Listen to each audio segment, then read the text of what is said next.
All right. I am going to get started with asking the very first question. This is one that we received ahead of time. And the question is this: what are the biggest challenges moving off an on-prem Adobe DAM platform to a SaaS-based cloud system, and how to solve them efficiently for a smooth transition? I am going to start with Brian for this one. I feel like Brian might have done something similar to this before. I might be in the middle of doing this with a client right now. Yeah, actually. It is definitely a little bit of a challenge, but I'd say the biggest thing is extracting your data the way you want it to be. And I'll elaborate on that a little bit. If you have an on-prem AEM instance, my guess is you've had it for a while. And your data's probably changed over the years, so you're going to have things that you forgot were even in the system. You have to figure out how to map all that old metadata to your new metadata model. That's challenging. So that involves a lot of planning and upfront work regarding that data model, because getting that data out is going to be the most critical component. Sure, it takes a while to copy files too, right, when you're moving from your on-prem to the cloud, but there's tools that can help you do that. But really making sure everything you thought was the right data from 8 years ago is still the right data for you to have and is structured the way you want, and your business language hasn't changed. And if it has, how do I update it? We used to call this like AMA, and now we call it ADP, right? Or whatever those acronyms and abbreviations are.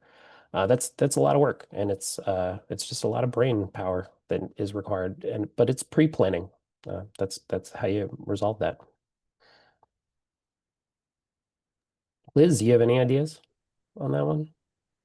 Yeah, yeah, everything Brian said. I think also with any on-prem, the challenge from my perspective, which I'm very concerned with the actual moving of the files, is yeah, finding the right tools to help you actually move those files. There's lots of tools out there for cloud to cloud.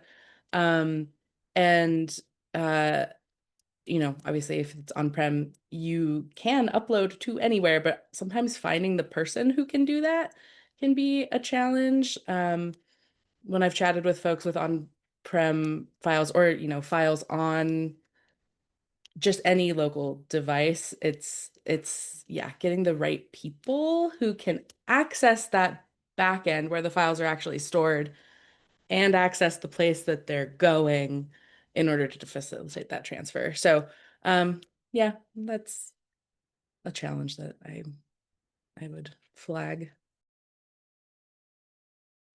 Yeah, certainly a challenge. Yeah, I think some of it's kind of general to any migration, right? It's not like the on-prem part is super special, but it has some unique qualities, which will require a lot of involvement from your IT team. Let's just put it that way. They're going to be very, very careful about how they provision access to that and how much control they want to have over it. So I would say if you haven't started working very closely with them already, it's time to become good friends and start working with those Yeah. folks. A fun tip you might be able to use, you might be able to do snapshots of the AEM database without impacting the tool in live in production.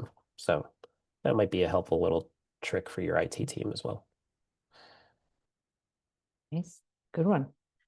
All right. Well, we see some questions rolling in, and we still have a couple more from pre-submitted questions. So we want to get to those first and then start answering the live questions.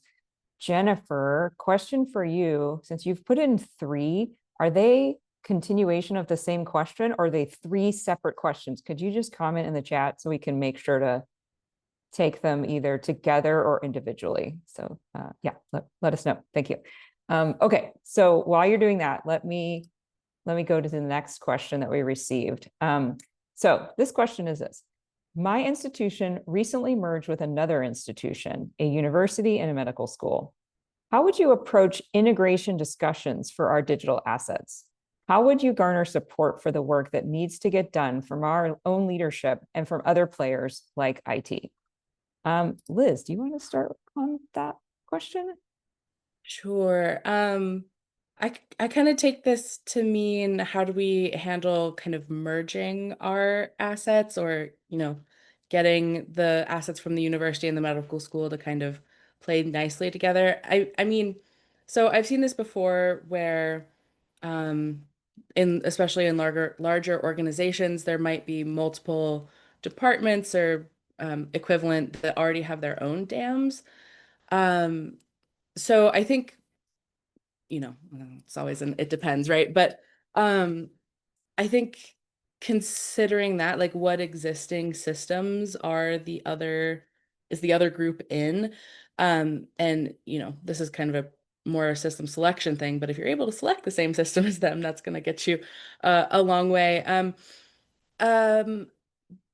so in terms of the half of that's approach integration discussions, I think the big thing is like, are we migrating everything into the same system, or is there a reason to keep things separate from a, um, who needs to access them, what are the metadata schemas kind of perspective?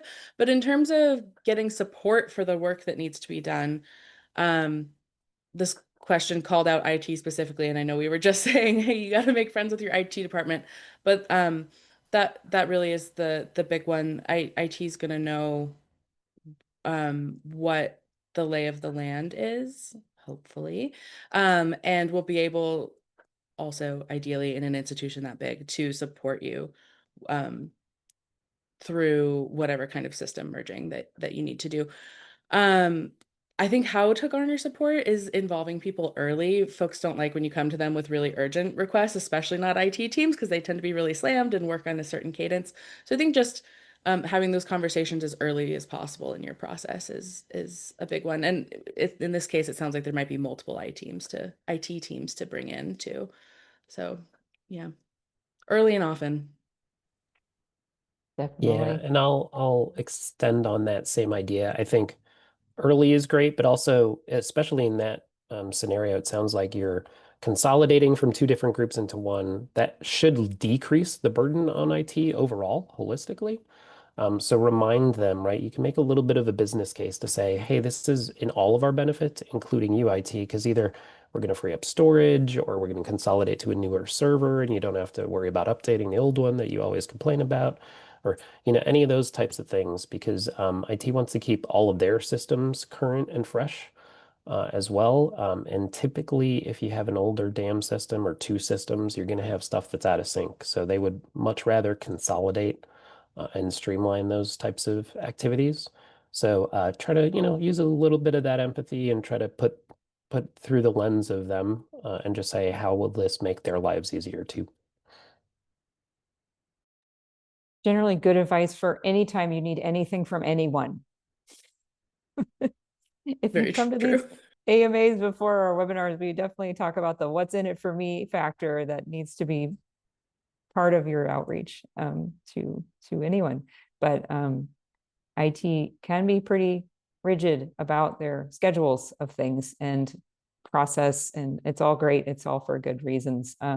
So figuring out how to navigate that is going to be important. So if you're not the one that's going to be doing that and you need to get someone else involved that has to do that on your behalf, get those people involved early, help them understand. So it's all a matter of getting people to understand what's in it for them, understand what you need, and by when, those kinds of things. Very important. And for good measure, make sure you're up to date on all your security trainings and you've recently changed your password and all that kind of stuff. So they don't go looking up your permanent record to see that you've been doing bad things. So we did have a question that was, do you have any advice for befriending IT? And we've kind of been talking about it already. So I just want to say, I feel like we've kind of touched on this one. Does anyone have anything else to add before we close that one out? I do. Um, I think that I've often seen, oh, we kind of already said this, but I've often seen, oh, we need to talk to IT about this as being the last step. But I think you have to understand before you're planning what your schedule is going to be, what is their schedule going to be like, and like how do they work? How can you um how can you plan work with them kind of involved from the beginning or with them in mind from the because no one likes when someone comes to you, right, and is like, we need this by XYZ date, and then they're like, wait, but we have, XYZ people out, or there's some kind of big freeze going on, that sort of thing. So, um, the short way of saying that is just keep their schedule in mind from the beginning, because they're often under quite a lot of time pressure. So it goes back to that involve them early, but especially when it comes to schedule stuff, don't come to them with an emergency. Harder. Yeah, I'd also I was on an IT group for a little while once, and it occurred to me that no one comes to IT with praise or good news usually. It's something's broken, I need help. So compliments go a long way sometimes. So just say, hey, you've been a big, great partner, or I'm looking to do this thing that we can help the business together. Those projects sometimes really excite IT because they're not break fix, right? They actually feel like they're contributing to making people more efficient or improving their daily operations and work. And sometimes those are motivating projects for IT. So don't underestimate that side of it as well. Yeah, they want to help and they want to support and they want so having them actually be a partner as much as possible is always the best way. The more kind of involvement and partnership you can have with them along the way and not have them be those guys over there that control AWS. Sometimes that's how it has to be, but that can, I've definitely seen really great results when IT is a key partner in the project. But yeah, like I think like Liz was saying, just to kind of give a concrete example for one project we've been working on recently, we wanted to deploy some changes would require changes to AWS at a certain time. And then we reached out to IT and found out they have a hard freeze on that type of deployment for several months. And so good to know. And we have to figure out what the workarounds are now, but luckily we had time to start feeling that out. So these are the kind of real world things that come up. Sure. All right. So thank you for that question. Jennifer has asked a few questions and indicated that they are kind of all on a theme, but they are different questions. So we're going to go through. I'm going to just start with the first one. It seems like your challenges are with the creative services team. So I'm going to ask Brian this, having been a creative services person. So her first question is this.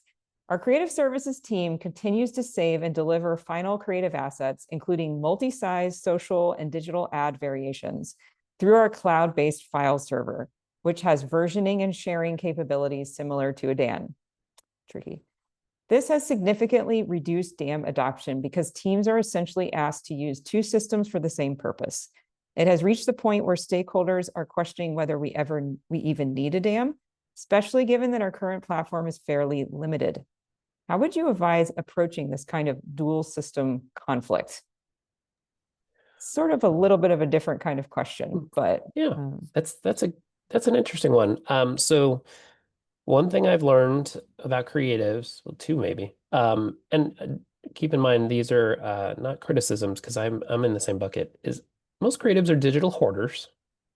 They will try to keep as many versions and as many iterations of things as possible, just in case they might need it sometime in the future. And then the other thing is they don't sometimes realize that by hoarding stuff, it makes it harder for people to find it and use it. So what I try to do is remind them that if you are using the same system as the general population of your users, like a DAM, more people can find and reuse your assets and take advantage of the beautiful work you've created. And sometimes that helps them understand why they're doing this because usually they're thinking about the actual work in progress component of the DAM and not necessarily where does my asset go to have a life after I'm done with it, and how can other people maybe get exposed to it. And that's really the win for a lot of companies of having a DAM system. It's somebody who isn't in the marketing team or the creative group might be able to go and say, hey, I'd love to get a picture for my PowerPoint slides.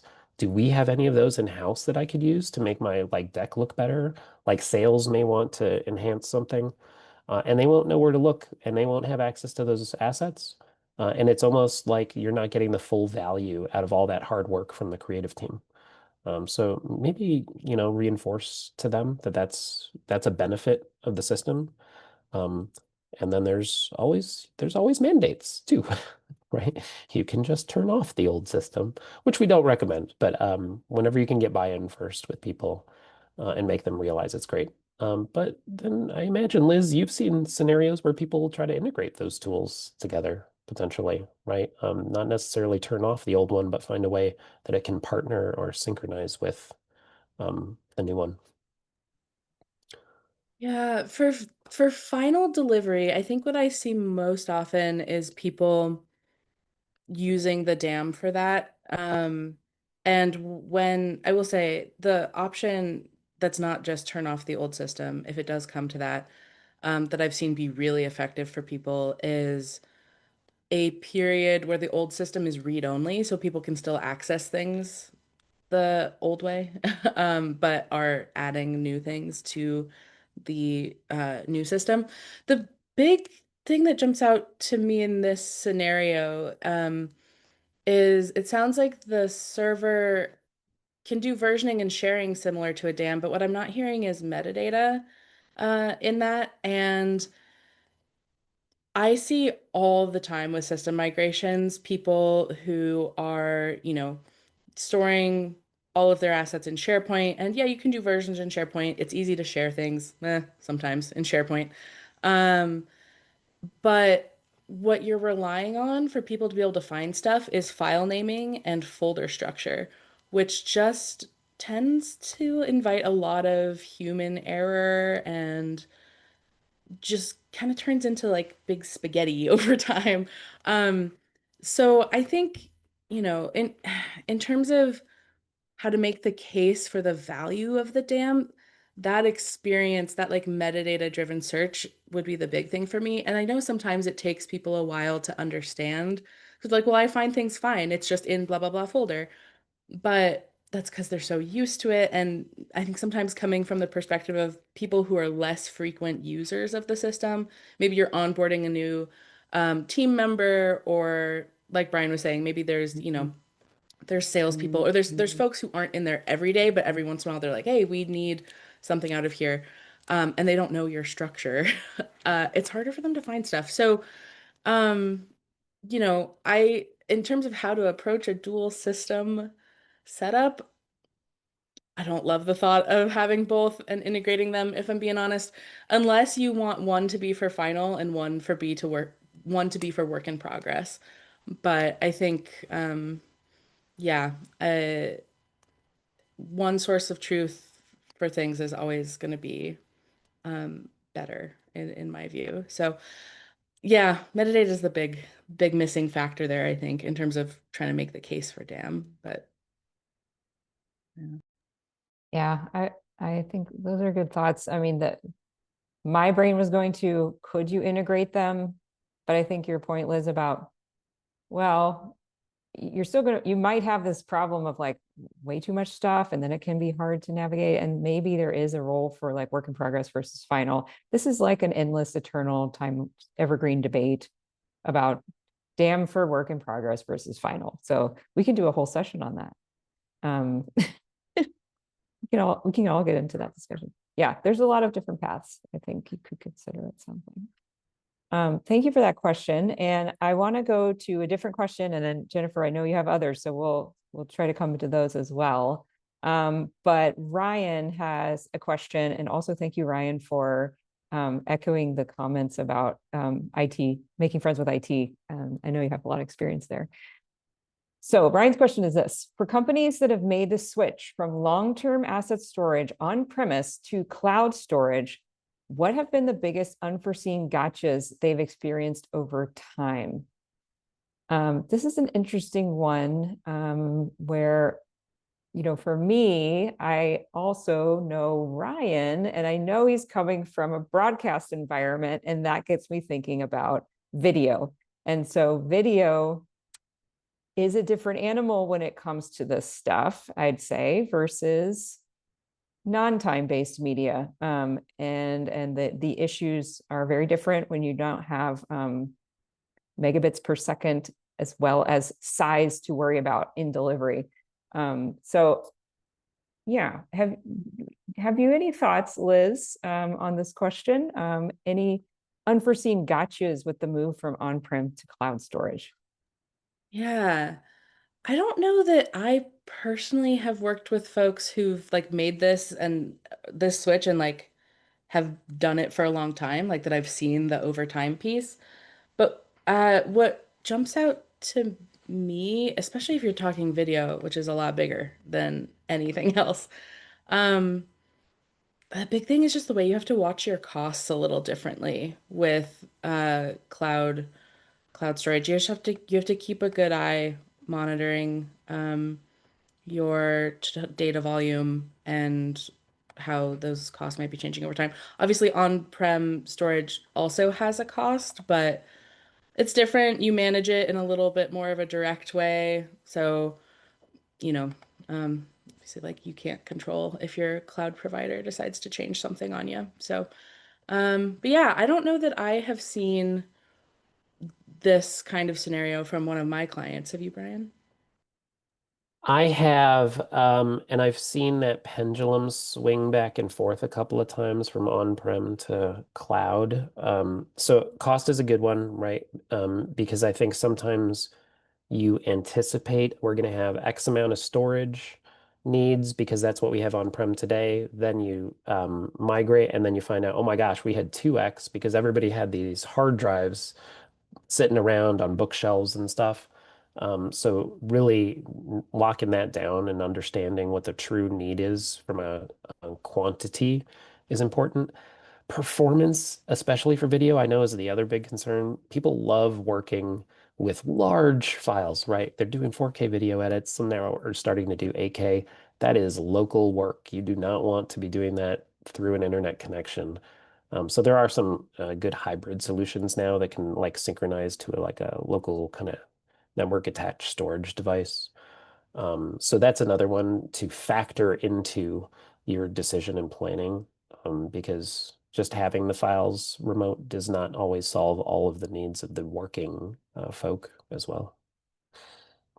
Yeah, I think we saw this has been a pendulum swing thing happening kind of over the last 10, 15 years. As everybody started moving to cloud and there was some hesitation, especially from the folks that had video heavy environments in the 2010s. And then the pandemic hit and they were like, oh, nobody can get to these files. We got to get this stuff in the cloud. And so there was a big rush to move things into the cloud in 2020.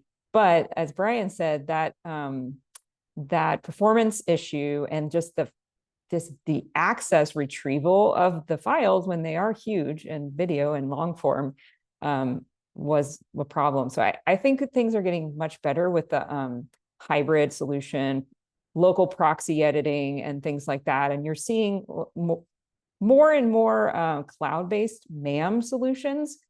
I mean, but there's still, at the end of the day, like there's a need for a certain amount of local storage for especially editing capabilities. And I think those are getting better, but I don't think it's perfect yet. I think it's closer. So yeah, I think we saw files start to move back down. And this also goes to the work in progress versus final assets question. Like, so maybe not all work in progress needs to be in the cloud, but then the finals should and stuff like that. Yeah, you probably have a lot of thoughts on that, Ryan, yourself. We should talk sometime. So I'll go to another question though at this point, which I'm gonna go to the anonymous question here, which is about metadata. So since we touched on that before, question is, what advice can you give for creating appropriate metadata, schema, taxonomies, control vocabularies, etc., in advance of migrating to a new DAMS? We currently have no dedicated digital asset manager, and our current insufficient DAM is organized in an ad hoc fashion, primarily through an improvised folder structure.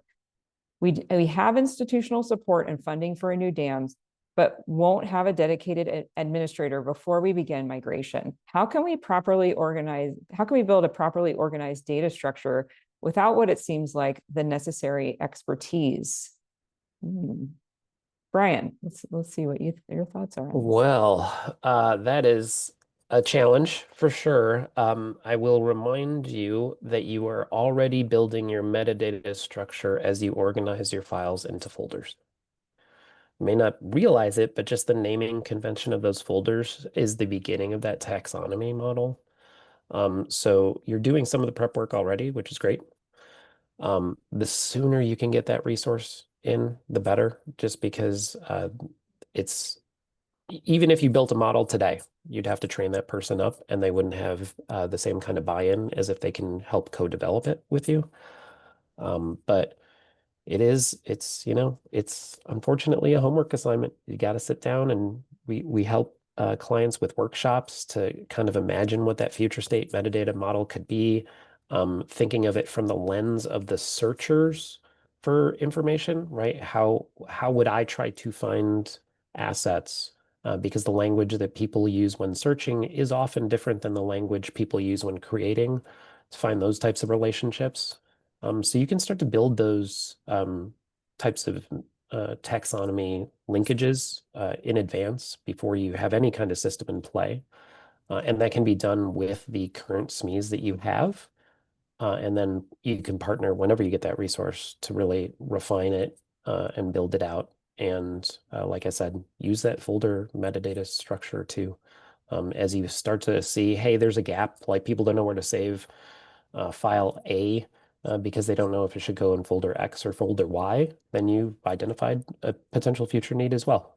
So those are things to note and just kind of, keep a running list of questions that people have as you go through this process because they will all come up when you deploy your new system.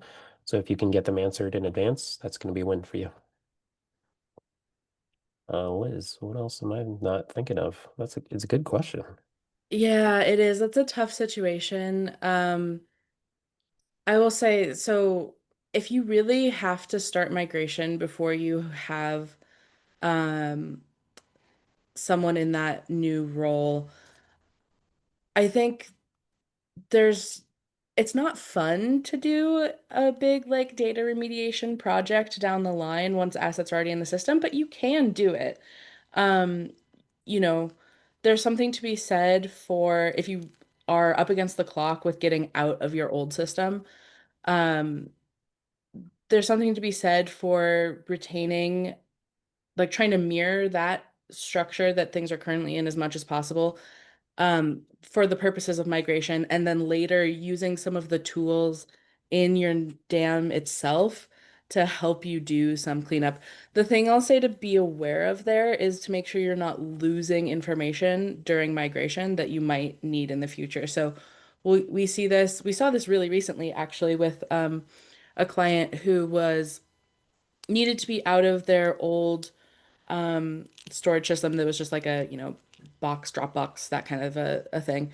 Um, but they weren't ready to put all of these files into their dam yet. So we're putting them temporarily in an S3 like storage. And we were talking about doing deduplication of assets kind of pre-migration or as part of that migration. And then realized, oh, we're going to lose a lot of metadata if we throw away half of these file paths, right? So um, if you need to migrate before you have your metadata prepared, that's one option. You can do that, and then you can figure your metadata out once it's already in the system. Depending on what dam you're using, that might be easier or harder. But if you do that, just make sure you're not losing information that will be useful in the future. And that might look like just shoving file paths or other like just lists of things into a single field or something in the dam. If you want to try to build out your own, if you want to try to build out your structure, your metadata schema before migration, I mean, like Brian said, it's um, if you can wait until you have someone, that's great. If not, really think about it from the perspective of the people searching, including you, but also people who are very unlike you. And yeah, if you can get multiple people, different like kinds of users in a room and say, what would you want to search for? Like, it's a basic question, but that's a good start, and that can get you kind of the bare minimum. So yeah.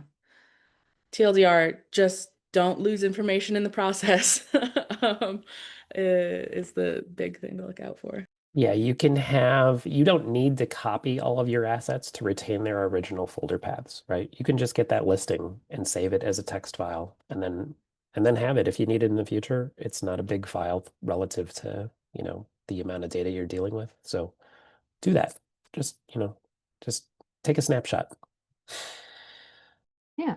Ask your IT team to print a file list for you. They can do it.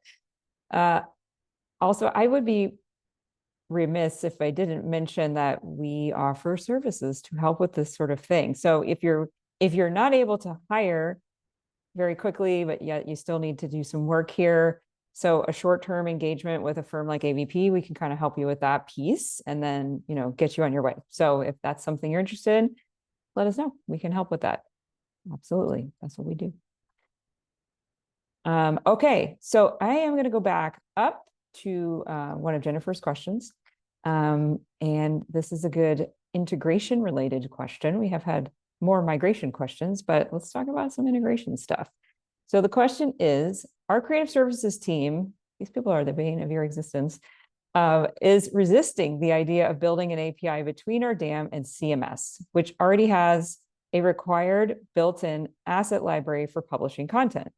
How realistic are DAM CMS integrations today, and what value do they add when rights management isn't the concern? I'm especially interested in whether they meaningfully improve efficiency and metadata consistency across systems. I feel like this is a Brian question. I want to start with Brian. I know we did Brian first last time, but what do you see here happening these days in the CMS DAM integration landscape? Yeah, it's interesting because I think people start to get bogged down in the where should this file be stored sometimes because it could be stored in DAM or it could be stored potentially in your CMS. But usually I try to think of this from the lens of the audiences, right? Oftentimes, even though you may have every user logging onto the DAM in your organization, you probably don't have every user working in the CMS. Right. So, but you want that data to potentially be the same. So the data should definitely flow, I think, between those two. That's just my opinion, right? I think you're going to want people to be able to synchronize and find those things very easily. The integrations between those tools are getting a lot easier to deploy these days. They're a lot more efficient. You're going to have some users that want to work through that lens of the CMS. That might be the interface they know, and they just want to be like, I'm going to search in the CMS through the DAM to find something and pull it in. So the biggest challenges are, am I duplicating storage in my mind, right? Am I copying everything over from the DAM into the CMS, which is probably a waste? Or can I only pull what I need as I need it? And will I be able to find it as easily in one and both tools? And integrations can accommodate a lot of those things because especially when you have expirations on items in the CMS, you can purge it because you know it's still in the DAM. If somebody updates metadata or adds a new version to the DAM, it synchronizes that version to your CMS. There's all sorts of wins for that integration. And it's a little bit of extra work, but I think it pays off in the long term. Yeah. Rights management is a concern, of course, but usually if you choose which tool to manage that in, and I vote DAM because you're going to want people to know and understand the rights management that are just downloading and not using the CMS too. That can also be synchronized, right? That's just another piece of data. So model usage, expiration dates, right? Usage for different channels, right? All that stuff can be managed in the DAM, uploaded in the DAM, and then your CMS, like a content stack or whatever you're using, can read that data and you can build business rules around it so that someone doesn't accidentally distribute something they should not be distributing. Yeah, I would add that my vote would also definitely go to having things in the DAM and then integrating. I have never personally seen a CMS asset library that wasn't kind of a disaster in terms of how it was organized. And I'm not saying they don't exist. I'm just saying they're not dams ultimately. And yeah, you're gonna get more um control, I think, in terms of metadata and version updates and those things from your dam than your CMS, most likely, unless you've got a really cool one. But yeah, the versioning would be like the huge thing to me. If someone, has an asset up on your website and there's a new version that someone needs to push up, you got to make sure that it like updates the right version everywhere that was used, and just kind of a nightmare in lots of CMS asset libraries. So yeah, To be I would fair, I just +1 suppose, everything. yeah, to be fair, I suppose we don't have clients come to us to brag about how good their systems are. So we maybe only True. see the worst of the worst, but That's very true. yeah. That's true. We've not also not heard a lot of wonderful stories about the CMS replacing the dam. Yeah, I think the point about the assets are they have other uses. They're not just for the website. Like that's one of the big ones. So I think the value of DAM is something that you're going to be needing to work on communicating. And yeah, there's a reason why a lot of CMS platforms also sell DAMs. There are several companies that offer a DAM and a CMS as a kind of, they want you to buy the two together, and sometimes they work together well, and sometimes they might not work as well so well, but that's not because that's for different reasons. So it's because they serve different purposes, right? And they have different strengths and capabilities. They also not necessarily serve the same audience. So yeah, and yeah, CMS is not a good DAM usually. So Why the yeah, letters are different, right? that's right. Yeah, exactly. All right. So I hope you can convince them and make a good case for that, because it could be great to integrate them. There's a lot of benefit to that. So I think that's a good opportunity. I missed, there were a couple of comments that came through on the Q&A that just kind of, well, there were a couple comments that backed up hey, you really probably should try to figure out the metadata before migration, just so you don't have to clean up a big mess. So people have been there, done that, and they're saying avoid it. So thank you for sharing that experience. And also a note that I've used Acquia Drupal integration, but it's great. And that is a good one that, Acquia is now a Drupal company, so they have a strong integration there. All the images are stored in a DAM, so it keeps the value of having metadata and consistency.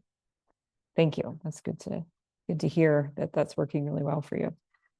Okay, I am going to pop to another anonymous question, which is, what advice would you give to someone whose entire metadata information are currently held in spreadsheets? We recently We recently purchased Content DM to help make items available to the public, but unfortunately we don't have anything internal. Any advice?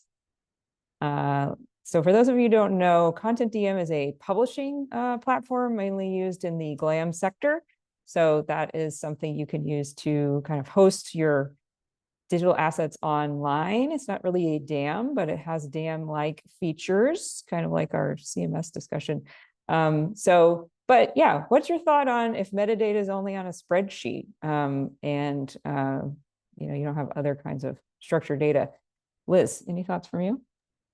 Yeah. If I'm understanding this question right, it sounds like the situation is you have Content DM and its metadata capabilities for public facing assets, but you have some other things that are not public facing, and you need to be able to maintain metadata about them, but that's only in spreadsheets. Um, I, I mean, if there's a lot of them, I kind of consider getting an internal DM, or maybe finding a way if you can use Content DM for some of your internal content and not make it public. But also, it kind of depends what the challenges that you're currently facing with the spreadsheets are. There are other there's tools that are like spreadsheets, but that give you some more features. I know a lot of people use Airtable. It's also not ideal because it's not going to be, you know, it's not a dam. It's not going to be as tied to the asset in that way. But spreadsheets, honestly, it's better than nothing. Especially if in the future you do need to move things into a system. Like sometimes half the battle is getting the metadata into a spreadsheet so you can migrate it into the new system. So um, I would just I think the big challenges there are about like consistency and like accidental changes. Um, so if you don't have any kind of solutions around that already, I would think about how you might be able to use the version history to make sure nothing's getting accidentally changed, that kind of stuff. But yeah, I don't know. I think the main advice would be um, see if there's a way you can use content DM for internal content as well, or consider maybe something a little more robust if it's becoming an issue. Um, yeah, kind of depends on the specific challenges you're facing with the spreadsheets, I think. But Brian, what are your thoughts? Yeah, it sounds to me like the challenge is making sure not all data gets to all users at all times, right? And like Liz said, there's other tools. Airtable, you can build in some of those restrictions in a different way than you could in an Excel or a Google Sheet potentially, to limit what certain users can see versus everyone else. But whenever possible, we try to consolidate all that information into one place and use either classifications or specific metadata to restrict it to certain security groups. So if that's something you can do with your current system, that's definitely worth looking into. Um, you thank yourself probably after the exercise, because having all the data in one repository and letting the tool restrict who can access which assets or information is going to save you a lot of effort in the long run. I haven't used Content DM in a few years, but I believe one of the limitations is that it doesn't have very robust permissioning, and it really is just for publishing. So I think that's where people do get stuck, where they're like, we have a DM, it's Content DM, but we have all this other stuff over here, and then we have this spreadsheet for that stuff. And there's like 5 other spreadsheets and 5 other stores. And you're like, why can't you just put it all in Content DM? It doesn't work that way. And so, yeah, it gets to be a tricky one when you have a tool like that, but it doesn't quite do everything you need. I will say metadata in spreadsheet better than no metadata at all. So It's true. that's something. 100%. Yep. Not Yeah. nothing. Yeah. Okay. I want to ask one other question. We have a few more. We have about 12 minutes left. But we haven't had as much on integrations. And I think we see a lot of craziness when it comes to building integrations with your dam. And so I kind of want to know from y'all's perspective, what do people overlook when planning integrations with their dam? Liz, let's start with you. Um, I think the project management pieces involved, the integrating other systems with a dam is going to require a lot of different teams in a lot of cases. Um, you'll have the team that's kind of in charge of the dam implementation or managing it if you're past implementation, I guess. Um, and then you'll have the team who's in charge of the other system that you're trying to integrate with. Might be the same people, but it might be a different group who feels as, protective of their system as you do about the dam. And there can be a lot of project management, kind of people management involved in it beyond just the technical pieces. And then there's the question of who's going to actually build it, right? Um, if you don't have a dedicated kind of like third party development team, like which side of the equation needs to build which pieces of the integration, and how do you get everyone on the same page and keep everything documented really well? That's the biggest challenge I'm seeing now with a current client, actually, doing several integrations with their dam and several other systems. And there's just a lot of cooks in the kitchen, and the planning piece is really huge. There's a saying that I think applies really well. I don't know who to fake attribute it to.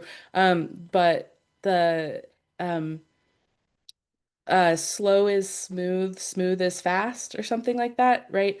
You're gonna benefit from spending time going slow planning so that the integration goes smoothly, rather than trying to get it in place really fast because you have to, have it live by a certain date.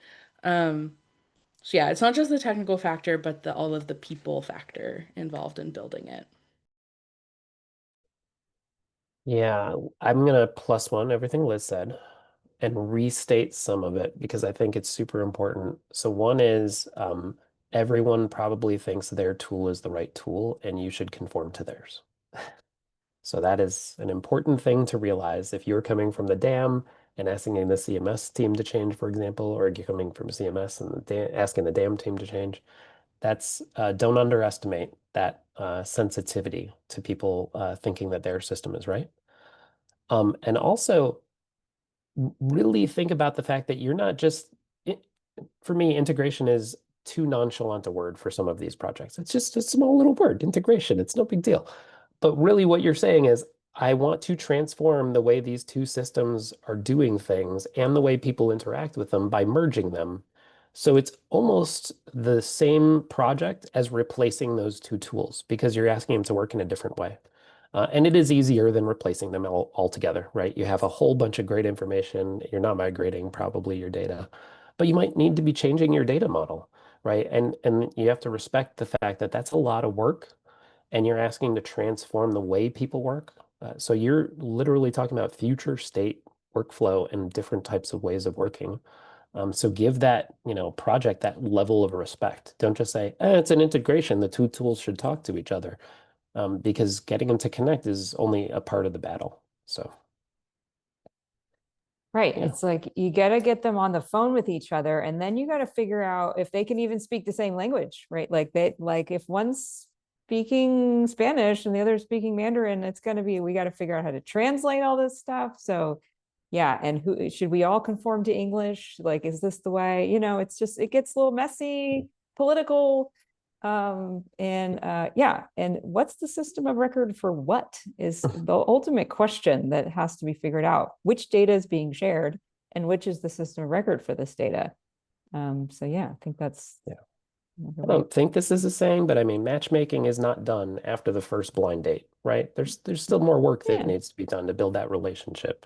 Same idea. Yeah, it takes a little time, effort, energy. And I think what you said about the people, there's often this, what I find this assumption is that everyone thinks that someone else is going to be building it. And then they're like, well, where is it? And you're like, well, I thought they were building it. I thought this vendor was building it. Oh, we thought that vendor was building it. We thought your internal team was building it. We just gave you the APIs. You guys are supposed to build it. Well, we thought that third-party vendor was going to build it. And chances are every single one of those parties actually has a role to play. And so I think that's, what Liz was saying, that, you have to, it usually involves a lot of people. Yeah, Yes. and shameless plug again, right? Like that's sometimes when having a third party come in can help mediate some of those meetings too, right? So sometimes AVP is great at this, but other people can do it too. But having someone come in and just say with a clear head, hey, this is what needs to get done. This is how we manage it. If you don't have a project management team in place, can really add a lot of value to that type of an engagement as well. Mm-hmm. Yeah, I like your point about treat it with the respect it deserves. It's a big project. Yeah. Okay, we are getting close to wrapping. Let's go to Tim's question. This is of a little bit of a different nature, but let's see what we can do. Tim says, my dream is to migrate our very tightly focused, wrongly sized AEM instance. It only has our email, app, and site assets to a broader group of users, but my company only seems to care about assets that directly drive sales. Therefore, there has been little appetite in leadership to merge all of our assets, not just digital sales drivers like web, app, etc., into a more widely accessible and robust DAM. Any advice? Seems like a business case challenge more than a migration or integration challenge. But I get the the premise of integrating more things into this dam. Brian, what are your thoughts on this question? I would love to approach this by saying, show off what kind of reporting you can give the leadership by bringing those assets into your tool, right? So if people are saying that these are the most important assets, we're only focusing on those, show them how you can illustrate what type of users are searching for, what they're downloading, right? All those things by having them in a more formal DAM setup. Because I think there is value there for sure. And when you have both the assets merged into one, you might even start to see relationships that you didn't even realize. Like people might say, hey, I need to get like this sales deck or, this PDF that we give to our clients, but I'm also going to download these other things too. And you might start to see some relationships that you didn't even know would be there. Even the most current logos, right? Like sometimes people have old logos on their machines, and that may not be a sales item necessarily, but it's something that they bundle together potentially. So I always try to think of how can we show business value about these things together? And dams are often a great way to do that with the reporting that's out of the box or easily set up with the right metadata. Liz, any other ideas? Yeah, I feel like Kara's gonna have a really good answer on this, but because it is business case and she's like the queen of business case. But the thing that like jumps out to me is that driving sales is good, but businesses also have costs, and the biggest cost for most businesses is going to be people's time. Like you're paying people to do all this work, and if they're spending their time unable to find the things they need, that's like the whole thing with DAM, right? Is it makes it easier to find what you need, which means people are spending less time like wandering through the, wasteland of shared drives and all that and actually able to like get what they need to get done. Um, so, I think that's kind of the other side of it. It's like what things drive sales, but also like what makes people work better and what gives them the tools they need to do their job better and faster. And yeah, like Brian said about the logos, like also more accurately, right? If you're working with old assets because you can't find the new one, what's the cost to then go back and fix that? And yeah, that's my 2 cents. Muted. Yes, agree on all those fronts. And yes, I do have things to say. No worries, no need to apologize, Tim. We have an article that we're going to queue up here and put a link to you in the chat about, kind of building your DAM business case. I think, long story short, there is, what does your leadership care about? I mean, you're going to have to figure that out, not just the sales assets question, but what do they care about? What are the other things that kind of are priority or important to them? And how can you make a case for this expanded DAM opportunity that aligns with them? So it goes back to the what's in it for me thing, but it's like, what's in it for them and the people who would be asked to change by this kind of expanded DAM approach. What opportunity do you see that maybe they're not seeing, and how does it align with what they care about? That would be what I'd start to think about in terms of how you can build that case. But there's also ways you can use numbers, as Liz was saying, to show the time being spent that is losing them money if things are not made more readily accessible. So that may be a way you can help make your case. And in the link, did we share the link? Yes. So there is some information, and if you download the PowerPoint template that's in there, there's some formulas you can use to actually start building your financial case around it too. So take a look at that. Let us know if you have questions. Feel free to shout. Okay, we are out of time. And I'm sorry, Jennifer, we didn't get to your last question, which is on AI. And I think, you know what, we just need to do an AI AMA. And so that will be, I think, let's do that in a future session and we'll come back to your question. So Thank you all so much for being here, for all your great questions. And thank you to Liz and Brian for sharing your thoughts. This is all off the cuff, right? So, and thank you for such great, thoughtful, insightful answers to these wonderful questions we received today. That is all. We're out of time. Thank you all. Thanks for the great questions, everyone.